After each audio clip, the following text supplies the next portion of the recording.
Supply and demand zones are among the most effective tools used in smart money trading. Many successful strategies rely on them, and they've played a key role in helping traders consistently grow their accounts. However, most traders fail to use them properly because they don't know how to accurately identify these zones. That's why the ability to distinguish genuine zones from market noise is an essential skill. In this video, you'll learn how to identify high-quality supply and demand zones and apply them within a clear, step-by-step strategy based on real market examples. So, if that sounds interesting to you, kindly show your support by hitting the like button. Also, subscribe to our channel for more educational videos like this. Now, let's get started. To begin, it's important to understand what supply and demand zones actually represent.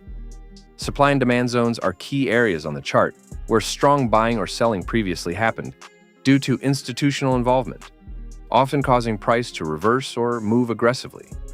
Typically, they appear as sharp upward or downward price movements. However, not every strong move creates a valid zone, which is where many traders go wrong. To distinguish valid zones from invalid ones, we rely on two main criteria. The first is the existence of a fair value gap. A fair value gap involves a three-candle sequence in an impulsive move. In a bullish scenario, the high of the first candle does not overlap with the low of the third candle. In a bearish scenario, the low of the first candle does not overlap with the high of the third candle. The space between these candles is known as the fair value gap. The candle just before this gap establishes the boundaries of the supply or demand zone, which is where smart money activity is most likely to occur. The second important criterion is that price must form either a break of structure or a change of character. Before moving forward, let's briefly review these concepts. A break of structure occurs when price breaks above a previous high in an uptrend or below a previous low in a downtrend, confirming that the current trend is continuing and control remains unchanged. On the other hand, a change of character happens when price breaks a high or low in the opposite direction of the prevailing trend, indicating a possible shift in market control and often serving as an early signal of a reversal. In simple terms, a break of structure confirms continuation, while a change of character suggests a potential change in direction. Now let's look at an example. On this chart, we can see consecutive bullish breaks of structure, indicating that the market is in an uptrend. After each pullback, price responds with a strong upward movement. The origin that causes the break of structure is identified as a demand zone. The same principle applies in a downtrend. When price breaks structure to the downside, the origin that led to the break is considered the supply zone. However, for a zone to be considered valid, a fair value gap must form within that zone. For example, these are two demand zones. The first one has a fair value gap, while the other does not. Therefore, only the first qualifies as a valid zone. The boundary of the supply or demand zone is defined by the candle before the fair value gap. Now that we know how to spot valid supply and demand zones, let's discuss their purpose and how to apply them in real trading. In a bullish scenario, once a valid demand zone is identified, we expect price to return to that area later and react to it, due to remaining buy orders within the zone. In this example, price pulls back into the demand zone. However, we don't enter a trade immediately at that point. Instead, we wait for confirmation that price is reacting, typically shown by a strong bullish candle. This step is crucial.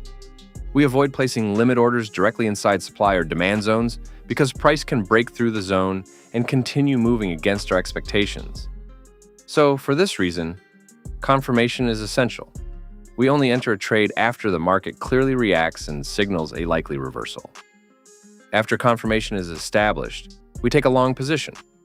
The stop loss is set at the lower boundary of the demand zone, while the take profit is placed at a distance 3 times the size of the stop loss. This gives us a 1-to-3 risk-to-reward ratio. This ratio is widely regarded as a benchmark among traders because it makes it possible to stay profitable over time, even with a win rate of roughly 35% to 45%. And playing the chart forward, you can see how price respected the zone and rallied up all the way to our target. Now, let's look at a bearish scenario. On this chart, the market clearly shows a downward trend, confirmed by successive bearish breaks of structure. In the most recent impulsive move, price creates a fair value gap, along with a break of structure, signaling the formation of a valid supply zone. This zone is defined by the candle immediately before the fair value gap. The logic is straightforward. Institutional traders make their decisions before the imbalance occurs, and their activity is reflected in that candle before the imbalance. Afterward, price retraces back into the supply zone and provides a clear bearish confirmation, indicated by these two bearish candles. At this point, a short position is taken.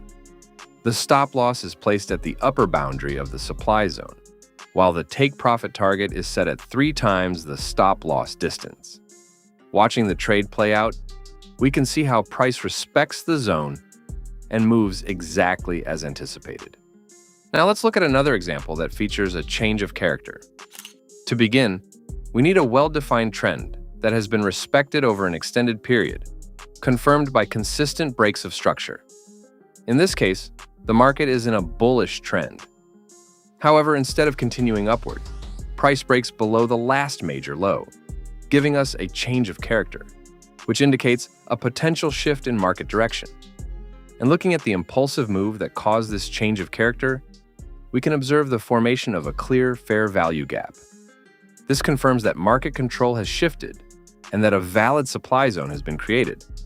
We then identify the candle just before the fair value gap as our supply zone.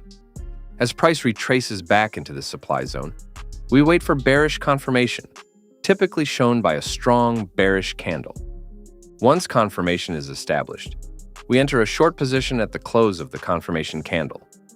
The stop loss is placed at the upper boundary of the supply zone, while the take profit target is set at 3 times the stop loss.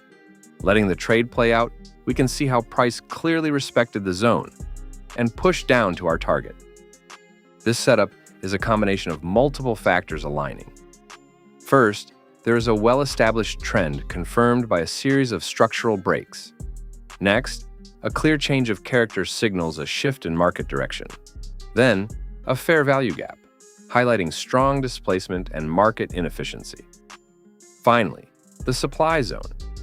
This means we're not trading a simple correction or pullback. Instead, we're positioning ourselves at the start of a new market phase. That's what enables more precise entries and good risk-to-reward ratios. If this explanation gave you a clearer view of the market, be sure to like the video and subscribe to our channel for more videos like this. Let me know in the comments which concept you'd like me to cover next. See you in the next video.